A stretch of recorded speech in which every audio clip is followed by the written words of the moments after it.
Hi, this is Anna, and today I'm going to be talking to you about how second wave feminism and the women's health movement influenced midwifery. I want to acknowledge that the understanding of gender has evolved tremendously since the origins of feminism. I'll be using words like woman and female to reflect the language of the times, but that doesn't reflect our expansive modern view on the galaxy that is gender.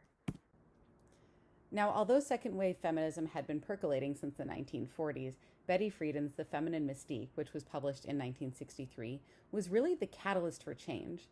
Friedan referred to systemic sexism as the culprit for the unhappiness that was so common to women of that era, at least the upper middle class white women.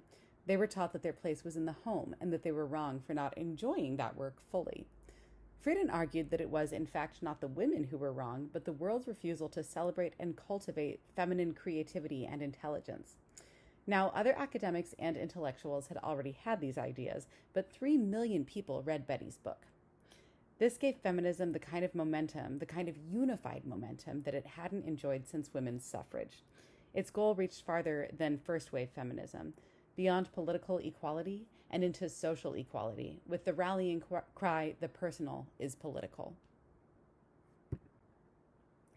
At this time, medicine was paternalistic, male dominated, and even punitive. Nurse midwives were entering major teaching hospitals in the 1950s, and their presence expanded and professionalized in the 1960s, but this move resulted in the closure of most remaining community birth services. With almost all births happening in hospitals, women were forced to labor on their own and subjected to interventions like scopolamine, which was a zombified form of twilight sleep. It erased their memories but not their pain.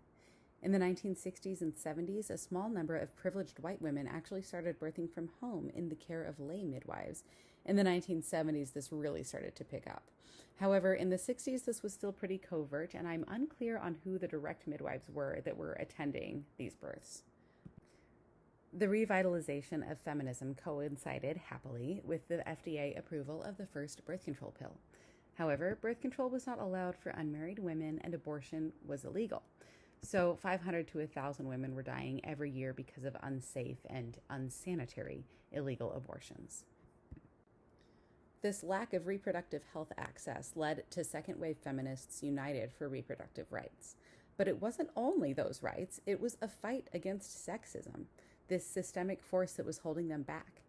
Feminists declared that women were right to be unhappy and that dismantling sexism in the home, workplace, and the world was the solution. Birth control access and education became more widespread, and a whole sexual liberation movement was happening at the same time. Women were moving into their pleasure and into their rights to orgasm and enjoy a sexual life.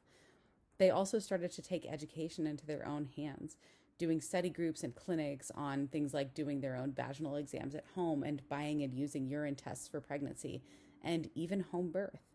Women were becoming lay experts in their own bodies, and in 1969, the Boston Women's Health Book Collective pushed this even farther with Our Bodies Ourselves, which was a comprehensive guide to all things on women's health and sexuality.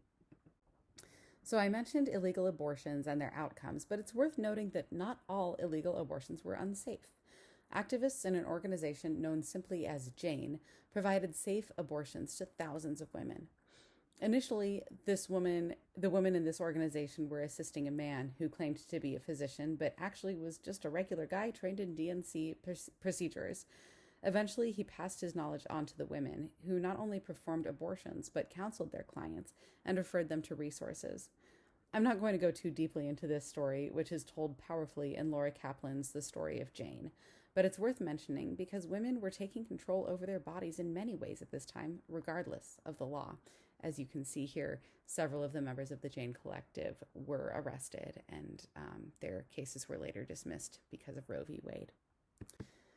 Meanwhile, the minority health movement evolved as an offshoot of the civil rights struggle.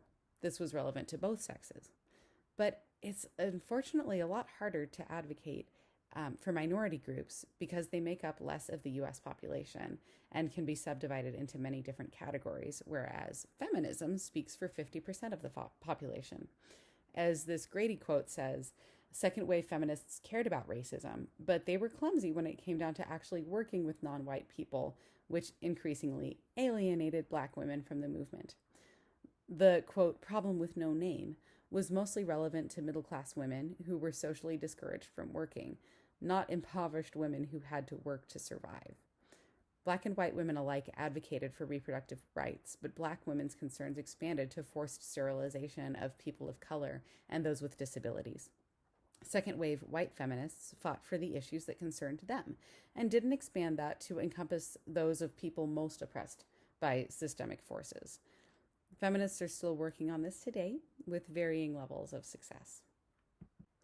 So what's the lasting impact here? Well, the women's health movement and second-wave feminists made the radical changes of the 1970s possible. They also gave women a common language and an understanding of their bodies and the systemic sexism that held them down. It definitely advanced the cause more for white middle-class women, more than anyone else, and that major discrepancy has also had lasting impacts on inequitable access to reproductive freedom across racial lines, as well as to adequate reproductive health care. It's a convoluted history, and this era represents a time of moving forward for some and being left behind for others. Thank you for listening to my presentation. Just a little shout out to intersectional feminism, which is where we're hopefully headed today. And here are my references.